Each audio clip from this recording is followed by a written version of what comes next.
क्या अकाउंटेंट जो है उसको एफपीए में ट्रांजिशन करनी चाहिए या नहीं करनी चाहिए, सीएफआई से स्पेशली करनी चाहिए कि नहीं करनी चाहिए। मेरा नाम मुबीन इकलारी है और मैं अकाउंटेंट फाइनेंस सुपरवाइजर हूँ सऊदी अरेबिया में, एसीसी फाइनलिस्ट हूँ मैं और एमबीए फाइनेंस मैंने कर रखा है। तो स्टार्ट करते हैं फाइनेंशियल प्लानिंग एंड एनालिसिस। मैंने वीडियो बना रखी है फाइनेंशियल प्लानिंग एनालिसिस होता क्या है, सीएफआई पे किस तरह से कोर्स कराए जाते हैं वो नहीं देखी तो जाके देख लो, ठीक है, ऊपर लिंक भी दे दूंगा। उसके बाद बात करते हैं कि अकाउंटेंट के लिए ये ज़रूरी है कि नहीं ज़रूरी और सीएफआई से करना चाहिए कि नहीं करना चाहिए। सबसे पहले बात करते हैं कि अकाउंटेंट के लिए जो है एफपीए एंड ए ज़रूरी है। तो मेरा मानना है कि बहुत ज़रूरी है, ठीक है। उसकी रीज़न ये है कि पिछले मैंने लास्ट 4 to 5 ईयर्स में मैंने जब मैं ग्लोबली मूव किया हूँ तो मैंने देखा है कि अगर आप अकाउंटेंट है तो अकाउंटेंट की सैलरी जो है सबसे लो टीयर में है अकाउंट्स एंड फाइनेंस फील्ड में, ठीक है। लेकिन मसला ये है कि हमें एजुकेट नहीं किया जाता प्रैक्टिकली, हमें बताया नहीं जाता कि हमने अपना करियर कौन सा परसू करना है, चाहे हम एसीसीए कर रहे हैं, सीएमए कर रहे हैं, सीपीए कर रहे हैं, हम स्टडी कर लेते हैं, सेल्फ स्टडी कर लेते हैं, लेकिन कॉलेज यूनिवर्सिटी में हमारी कंट्रीज़ में नहीं बताया जाता है कि आपने इसके बाद कौन से करियर परसू करने हैं, कौन सी कितनी कौन सी फील्ड्स की सैलरीज ज़्यादा हैं। तो उसी वजह से मैंने ये चैनल बनाया क्योंकि हम इकट्ठे ग्रो करेंगे इस चैनल के ऊपर, ये मेरा आपसे वादा है, ठीक है। अब बात करते हैं कि क्या आपको अकाउंटेंट को एफपीए में ट्रांजिशन करनी चाहिए, तो करनी चाहिए, उसकी रीज़न है, ठीक है।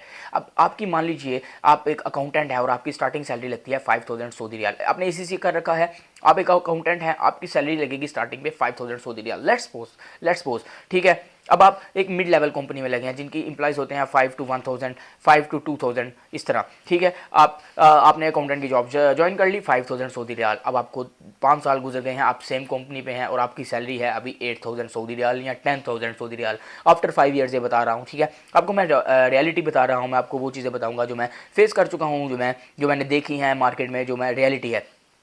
तो 5000 सऊदी रियाल से 10000 सऊदी रियाल पर आप मैक्सिमम चले गए हैं आफ्टर 5 ईयर्स, ठीक है। 5 साल के बाद जो है आपकी सैलरी मैक्सिमम 10000 पर चले गई है, 5000 to 10000 आपने ले लिया है, आपकी एसीसी क्वालिफिकेशन भी है। लेकिन साथ ही आपका एक दोस्त है जिसने सेम टाइम पे ज्वाइन करा था मार्केट को, उसकी सैलरी लगी थी 5000 सऊदी रियाल उस टाइम पे, लेकिन 5 साल के बाद वो 25000 सऊदी रियाल पे बैठा हुआ है। क्या आपने कभी देखा है कि क्यों, ठीक है। हो सकता है कि आपके कुछ दोस्त ऐसे हों भी, अगर आपका कोई ऐसा दोस्त है तो आप कमेंट में मुझे ज़रूर बताइएगा क्यों, क्योंकि उसने टाइमली अपने ऊपर अपनी लर्निंग करी, जो मार्केट में चेंजिंग्स आ रही थी उसको अडॉप्ट किया। तो अभी मार्केट कह रही है फाइनेंशियल प्लानिंग एंड एनालिसिस करो, स्टार्ट से ही कह रही है, लेकिन अभी थोड़ा ज़्यादा ट्रेंड बन गया है। उसकी रीज़न एआई भी आ गया है, रेपिटेटिव टास्क को रिड्यूस किया जा रहा है, मिनिमम किया जा रहा है। तो एफपीए जो लोग कर रहे हैं उनको पोस्ट मिलती है जूनियर एनालिस्ट की, फाइनेंशियल एनालिस्ट की, फिर सीएफओ भी वो बन जाते हैं, लेकिन हम जूनियर लेवल पर बात करते हैं क्योंकि ट्रांजिशन है, अकाउंटेंट से आप जाते हैं जूनियर एनालिस्ट पे।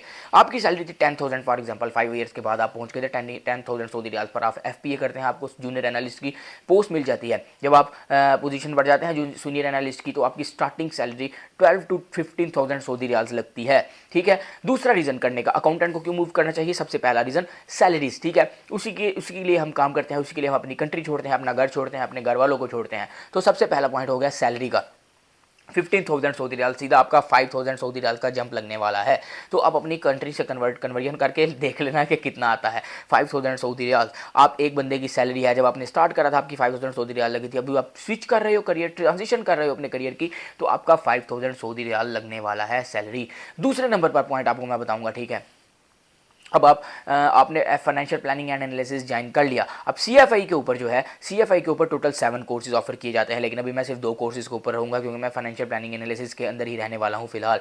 इन 7 कोर्सेज के ऊपर कभी अलग से वीडियो बनाऊंगा, अगर चाहते हो वीडियो बना दूँ तो नीचे कमेंट कर देना। और ये साथ के साथ हाई पेइंग कोर्सेज हैं, बिलीव मी। इन 7 कोर्सेज के बाद सबसे ज़्यादा हाई सैलरी लगती है मार्केट में। अब कहीं से भी करें, मैं ये नहीं कर रहा कि सीएफआई से करें, मैंने बता दिया किन लोगों को करना चाहिए, किन लोगों को नहीं करना चाहिए। जो अपने करियर के अपने स्टडीज़ की लास्ट ईयर्स में, लास्ट सेमेस्टर में है, करियर में अभी स्टेप इन करने वाले हैं, या सेम रोल पर स्टक होकर रह गए हैं जो प्रोफेशनल, वो लोग ये करिए।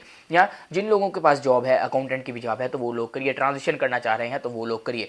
तो एनीवे, सेकंड पॉइंट, सीएफआई से एफपीए करने का फ़ायदा क्या है और ट्रांजिशन क्यों करनी चाहिए, ये दोनों पॉइंट इसी के अंदर में इन्वॉल्व हो जाएंगे, ठीक है। आप देख लेना। फाइनेंशियल प्लानिंग एंड एनालिसिस की मैंने जो स्टडी करी है उसको सीखने से पहले आपको financial modelling and valuation analysis आनी चाहिए।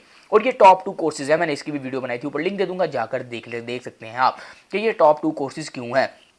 इसकी डिटेल में वीडियो बनाई है, अगर चाहते हैं फिर से बनाऊँ तो नीचे कमेंट कर दो। जब आप कमेंट नहीं करते हो तो डिमोटिवेट होता हूँ, बहुत ज़्यादा डिमोटिवेट होता हूँ, तो वीडियोस बनाने का दिल नहीं करता है। फिर अकाउंटेंट ट्रांजिशन करना चाह रहे हैं फाइनेंशियल प्लानिंग एनालिसिस में। फाइनेंशियल प्लानिंग एनालिसिस करने से पहले जो है मैंने बहुत ज़्यादा रिसर्च करी है इसके ऊपर। फाइनेंशियल प्लानिंग एनालिसिस करने से पहले अपने financial modelling and valuation analysis को सीखना है। उसकी रीज़न ये है कि आपको फाइनेंशियल प्लानिंग एंड एनालिसिस में भी मॉडल्स बनाने पड़ते हैं, और financial modelling and valuation analysis में सिर्फ मॉडल ही बनाने सिखाए जाते हैं।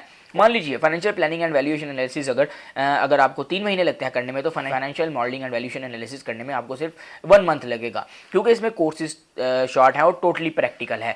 ठीक है, नंबर 1 चीज़ हो गई कि अब एफपी फाइनेंशियल प्लानिंग एनालिसिस सीखते हैं सीएफआई से, तो आपको साथ में financial modelling and valuation analysis भी करना पड़ेगा, सीखना पड़ेगा। तो अगर आप financial modelling and valuation analysis सीख लेते हैं तो अकाउंटेंट्स को बहुत बड़ा बेनिफिट होने वाला है, क्योंकि अभी ग्लोबली मार्केट में मॉडल्स के ऊपर ही अकाउंटेंट की जॉब रिलाई कर रही है। अगर आपको financial modelling and valuation analysis आता है तभी आपको मार्केट में जॉब मिलती है अकाउंटेंट की भी। तो अकाउंटेंट की जॉब भी हासिल करनी है, ट्रांजिशन भी कर रहे हैं तो भी बेनिफिट है। ठीक है, फाइनेंशियल मॉडलिंग वैल्यूएशन एनालिसिस कर लेते हैं तो चाहे आप FPA financial planning analysis 3 month के बाद बनेंगे, आप 1 मंथ के अंदर financial modelling and valuation analysis सीख लेंगे, और अकाउंटेंट को इसका बहुत ज़्यादा बेनिफिट होने वाला है।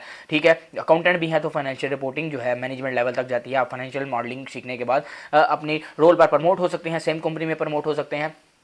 अगर सेम कंपनी पर प्रमोट नहीं होते हैं तो आपको किसी और कंपनी में अच्छी जॉब मिल सकती है। तो अकाउंटेंट के लिए ट्रांजिशन के 2 बेनिफिट हो गए। फाइनेंशियल प्लानिंग एनालिसिस पे जाते हैं तो सैलरी सीधी इंक्रीज हो जाएगी, और financial modelling and valuation analysis सीख लेते हैं तो आपको किसी दूसरी कंपनी से अच्छी ऑफर आ सकती है। अकाउंटेंट की लाइफ में जो रिपोर्टिंग होती है उसके बाद इसको financial modelling valuation analysis CFI से करने के बाद आपको उसमें कोई भी मसला नहीं आने वाला है। आप बेसिक एक्सेल से एडवांस एक्सेल सीखेंगे financial modelling and valuation analysis के अंदर। आप अकाउंटिंग फंडामेंटल सीख लेंगे। ठीक है, टोटली अकाउंटिंग इक्वेशन से लेके बैलेंस शीट बनाने तक आपको सब चीज़ें इसके अंदर बता दी जाएंगी। तो ये जो मसले आते हैं अकाउंटेंट को डेली लाइफ के अंदर, वो भी खत्म हो जाएंगे आपके। ठीक है, उसके बाद आपको इसके अंदर छोटे छोटे रोल्स बताए जाएंगे कि इसके बाद जॉब्स कौन सी लगती हैं। फिर उसको financial modelling and valuation analysis में 3 स्टेटमेंट मॉडल बनाना सिखाया जाएगा, जिसके अंदर profit and loss statement, balance sheet, cash flow statement बताया जाता है। ऑडिट करना सिखाया जाएगा, 3 स्टेटमेंट्स को ऑडिट कैसे करते हैं। ठीक है, मार्केटिंग नहीं कर रहा हूँ ना, मैंने यहाँ पे कोई पेड प्रमोशन कर रखी है, मैं वो बता रहा हूँ जो मैं खुद कर रहा हूँ। मैंने इसका पे किया है 1,50,000 1,80,000 ऑलमोस्ट 2,000 सऊदी रियाल, 1,800 और 2,000 सऊदी रियाल ऑलमोस्ट बनते हैं। तो आप लोगों को बताने का सिर्फ मकसद ये था कि आप लोगों को ये करना चाहिए कि नहीं करना चाहिए। तो मेरे जो है 10 आउट ऑफ 10 रिव्यू है मेरा। ठीक है, आप 5 पे लेना चाहें तो 5 आउट ऑफ 5। तो अगर आप करना चाहते हैं तो गो एंड एनरोल। अगर आप सिर्फ सीखना चाहते हैं तो यूट्यूब पर ये सारे कोर्सेज फ्री में पड़े हैं, कोई मसला नहीं है। लेकिन ये करने का सिर्फ मकसद ये है कि कंपनीज अभी ऑथेंटिकेटेड इंस्टीट्यूट देख रहे हैं जहाँ से आपने सर्टिफिकेट किया हो, और स्पेसिफिकली जॉब्स के ऊपर लिखा होता है कि इस इंस्टीट्यूट से आपने ये सर्टिफिकेशन किया होना चाहिए, specially financial modelling valuation analysis and financial planning and analysis. तो see you in the next video. अगली वीडियो में हम बात करने वाले हैं कि एक्सेल फंडामेंटल्स कौन कौन से होते हैं। अगर आपको जानना है बेसिक एक्सेल तो नेक्स्ट वीडियो देख लेना।